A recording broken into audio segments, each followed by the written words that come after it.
All right, what was your overall impression of Hurts after you looked at the all 22 as far as the game? He had a Just much better game than I thought he did.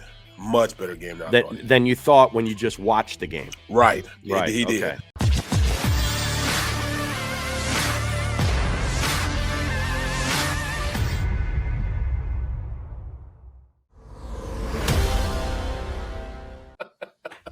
There's a contingent of Eagle faithful that would love to see Jonathan Gannon get that Michigan job.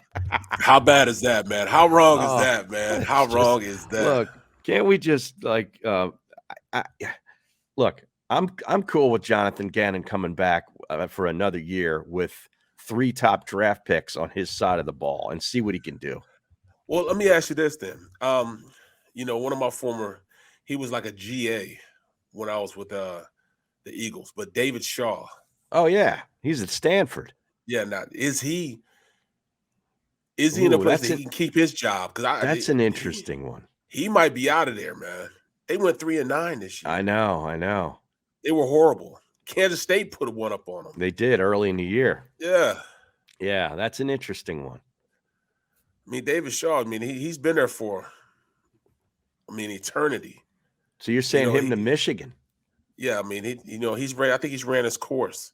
So you think he just needs a change of scenery? Absolutely. Because I think he's a pretty good football coach. Yeah. Yes, and that style of football fits what they do in Michigan. He does a lot of he followed Harbaugh there. Exactly. Right. So it's like a kind of he follows Harbaugh everywhere he goes. Exactly. So, he runs those like 3 tight end sets and stuff. Exactly. Yeah. You know what I'm saying? He was in San Fran. Shaw was in San Fran. He goes up to Stanford, because Harbaugh goes to Stanford. He becomes the guy. Mm-hmm. Maybe the logical step is he leaves Stanford and goes to Michigan. Wow. Well, that wouldn't stun me. That's a good name. So I asked you for a name. That's a good one. All right. What was your overall impression of Hurts after you looked at the all 22 as far as the game? He had a much better game than I thought he did. Much better game than you thought when you just watched the game. Right. He did. Okay. Well, now why is that? Like what things jumped out that you didn't even see, and you watched the game differently than I do, and most of the people listening do? The ball went where it was supposed to go. He spent time in the pocket when he was asked to pass and went through his progressions a lot better. He wasn't seeing ghost. He was able to step up in the pocket, and his footwork was a lot better this game. Okay. A whole lot better in this game. And that could be from him really knowing where he wanted to go with the ball. Exactly. And it's just, setting his feet and firing it. He knew exactly where everybody was supposed to be at. And that's why he was able to execute the offense a lot better. They didn't have a lot of sacks because he was essentially putting the ball where it's supposed to go, and if he was in trouble, he would run at the last minute as opposed to leaving early. So I mean that aspect of his game, I think it's got a lot better. And plus, they ran a lot more play action. Where people think that you run play action to try to fool the defense into with the run fake. That's not necessarily how a lot of teams run play action or what they run play action for. They usually run play action because they want a solid passing offense. What I mean by solid is you keep a running back in, you keep a tight end in, you keep extra blockers in.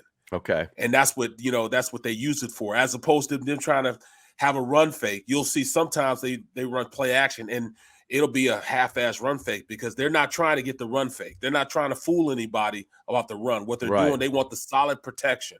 They'll put the empty hand in the belly of the running back for a half a second. They don't even a little quick, just to get back so he can evaluate what's going on the field. Right. And that's because the blocking protection is a lot better because it's easier for the offensive line to come off a little bit more aggressive, knowing that they have help, usually on both sides. You have a tight end in, you have a running back in, you have more blockers in protection. Right. And then sometimes have 2-man routes there. That back will, do some blocking, and then he'll dart out for almost like a little screen motion. You got it, Harry. See, then he'll leak out and he'll be a little safety valve for the quarterback. And I think that's what they use the passing game for, to get the ball down the field. in this last game. Mm-hmm. They weren't necessarily trying to fake the run. They just wanted that solid pass blocking offense out there, and it worked out perfectly for them. Because the offensive line sets a lot. They set a lot more stern. They're a little more aggressive in their pass sets, and then you have extra blockers in there, which gave Hurts a little bit more time to go down the field. But the only thing about that, when you do that, you usually have 2-man routes that you have to get the ball to. Okay. It's kind of easier for the defense to defend it. Yeah, because there's only two. Yeah. But it's a 2-man route. And if you want to push the ball down the field, that's what you do. But they have good enough receivers in Smith, to get the ball down the field on that too. So, a lot of the times when you saw them with that play action protection, that's what they were trying to do. It wasn't necessarily them trying to run it. They just wanted to show the solid protection, that way they can get the ball down the field to their weapons. Now, that's one of the more disappointing things from me regarding the Eagles this year is the wide receivers. And I guess I'm saying this because Sirianni, that's his area of expertise, aside from being the head coach and calling the plays, is I haven't seen a whole lot of development outside of Devontae Smith with any of the other wide receivers. And also I think Quez stepped up a lot more than people thought he was going to be. They thought Hightower was going to be the next guy. Right. He's on the practice squad or whatever, right? And Quez stepped up, and he's the guy right now, and I think that's when they run those solid protections. Quez is the guy they're trying to go to. Quez is the guy that's the deep threat, and they wanted him to make the big play. Okay, I need more. I need more. And the other thing I'm disappointed with is anytime that they tried to run any of these rub routes, they'd get called for a penalty. Yes. Like he had not been able to coach that out of them yet. And that's kind of disappointing too. It's everybody else in the league does it every week. And we always seem that we'll probably extend or we'll try to run through a guy. No, you can't do it. I mean, you got to absolutely try everything in your body to avoid the guy. Right. And usually you doing that is enough. Right. You're just getting in the way. Yeah, that's enough. They're trying to really rub route. They're trying for like to a really half a second. Hit them. It's really only like a half a second. Just that little stutter right there creates a little separation on the guy that they're trying to pick for to get the play open. And we don't get it for some reason. We want to touch a guy or we want to run through a guy. No, just, who was great at that? Ertz. Oh, yeah? Ertz was great at running rub routes with people because he would do everything possible to keep from touching the guy. You know what I'm saying?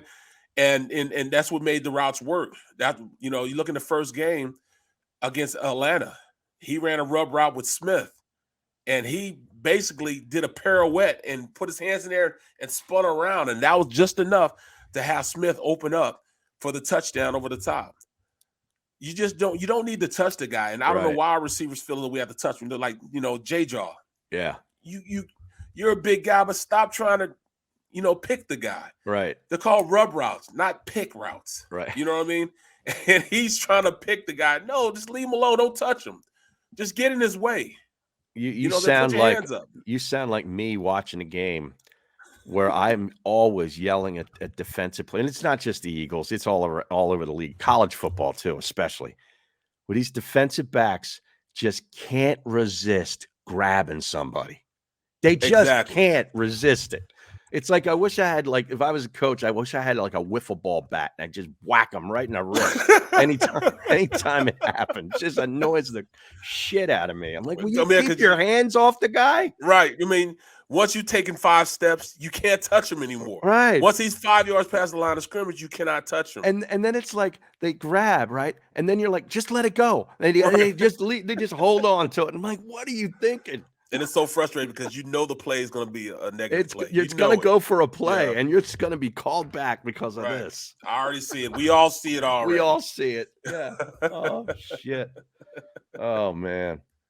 Well, I was at least happy I had a little college football to watch last night because, there's not going to be any Thursday night football this week. That's bad.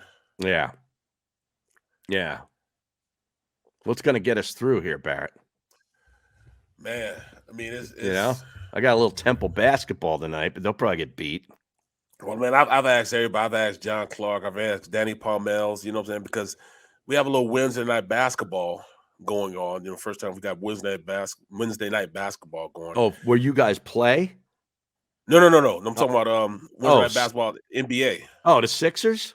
No, not the Sixers. Sixers played yesterday, right? Yeah, because I watched a little bit of that, you know, too. I did. And I got some some thoughts. The broadcast crew was Tom McGinnis. Oh, get out. Yeah. And he was doing the play-by-play, and Mark Jackson was the color analyst. Wow. And I thought they sounded great. Great, I tell you. Now, who'd they play? This was the Rockets game, I think. Okay. Was it the Rockets game the other night? Uh-huh. And I listened in for a while. I mean, Embiid was going off again, and they ended up winning the game. He had an unbelievable game. But just listening to it, I'm like, nah, this sounds like Sixers basketball to me. I'm not trying to criticize anybody else that's doing it, right.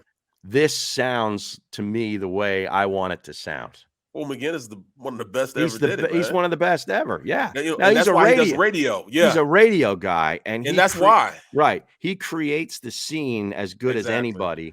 And sometimes on TV, you kind of have to walk that back a little bit because you're watching what is going on. But he's still just so good. And I think Mark Jackson is really good too. You know what? He is good. And you know what? It's funny you say that because I was watching. You know, I had talked to the last time I talked to Madden, and this was like maybe 12. No, I'd say around about 8 to 10 years ago. Mm-hmm. I was with Millen, right? And he was talking to Millen, and he told Millen that when he's doing a game like he's on radio. Because he wants everybody to see what he's seeing. Right. Even though they're watching the game, he wants everybody to see the game through his eyes. And that's why he was so explicit in the way he talked and broke down things. Right. And that always stuck with me. Right. But I think it's different when you're talking about the analyst, because the analyst is talking after the play has happened, describing what happened and why this happened. Yes. So they can go into those sort of explanations. But as the guy is sort of telling you as it's happening, sometimes on television, you got to sort of let some of it breathe, and you can't describe every step of the ball movement because that gets a little obtrusive. I think that's harder. It is harder. Play-by-play is harder than being a color analyst. I think it's harder on television than it is on radio. Yes. Yeah. Because you don't have to describe everything. You know, right. First and 10, bunts left formation. Yeah. You know, you got pistol formation in the back. Field, you know, and then let it play. Right. Yeah. But then after that, you know, how do you, you know, like Merrill, you know, scribes 10, 5, 2, touchdown, you know. I think he scored. He scored, Merrill. Touchdown. All right, we'll take a break. We got 1 more hour to go, right?